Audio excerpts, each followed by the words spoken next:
In this video, I'm going to show you how you can find the Wi-Fi password on your mobile or on your Android smartphone. So my name is Isaac and this is a minute with AI. So let's get into it.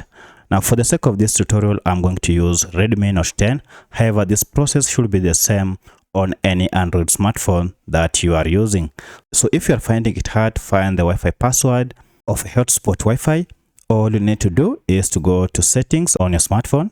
And the settings is here, so tap on it to open, and then you want to scroll down and look for portable hotspot or anything that is related to this. Go ahead and tap on it to open.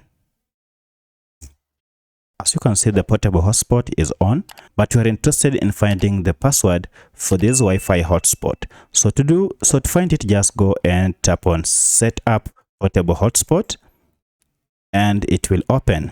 Now from here you can see the network name, which is Redmi, but for the password is here, and you realize that the password is hidden. So to show it, all you need to do is to tap on this I button here, and when you tap on this I, it will expose the password. So you can go ahead and share this password with anyone you wish, and they will be able to connect to your hotspot Wi-Fi network straight from your smartphone. So once you have found it, you can go back, or you can just click on this tick to confirm it is. And that is it. So if you have any other question, let me know in the comment section. Otherwise, if you found this video helpful, kindly hit the like button and subscribe to this channel to support me. Thank you for watching, and let's meet in the next video.